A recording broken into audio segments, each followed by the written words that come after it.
I found that nothing in life is worthwhile unless you take risks. Nothing.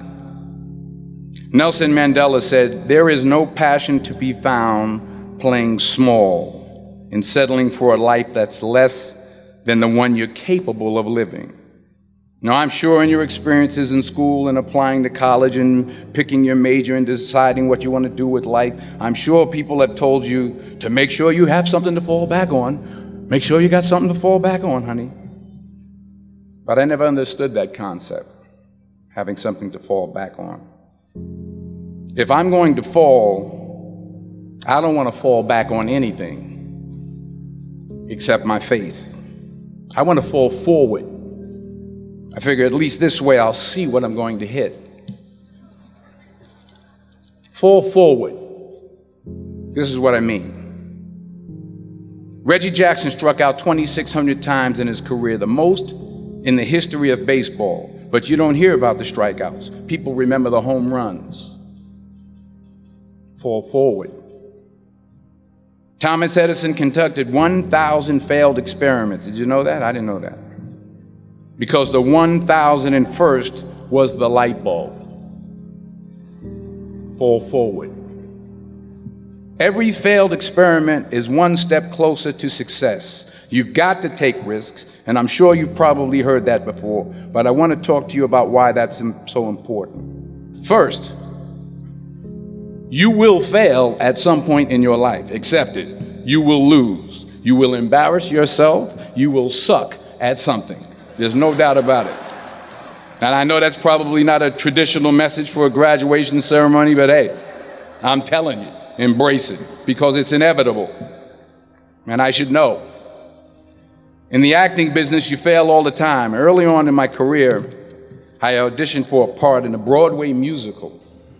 Perfect role for me, I thought, except for the fact that I can't sing. So I'm in the wings, I'm about to go on stage, but the guy in front of me, he's singing like Pavarotti. He's just, and he's just going on and on and on, and I'm just shrinking, I'm getting smaller and smaller. So they say, "Oh, thank you very much, and you'll be hearing from us."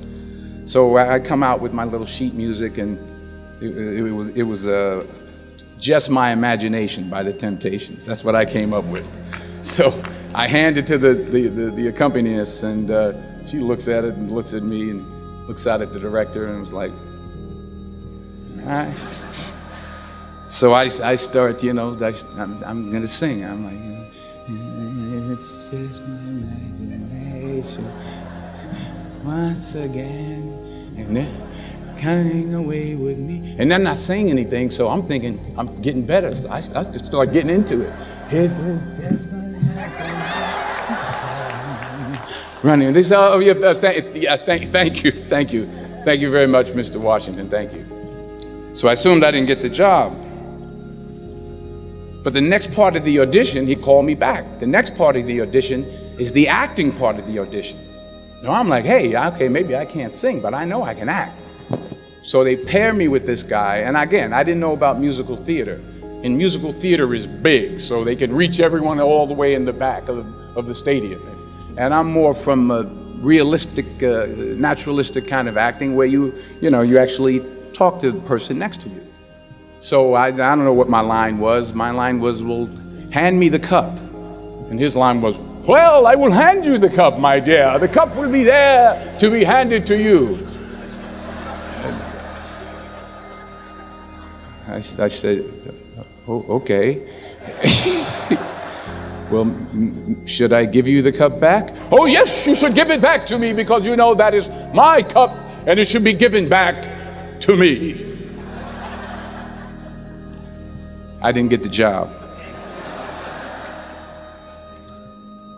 But here's the thing. I didn't quit. I didn't fall back. I walked out of there to prepare for the next audition, and the next audition, and the next audition. I prayed. I prayed, and I prayed. But I continued to fail, and fail, and fail.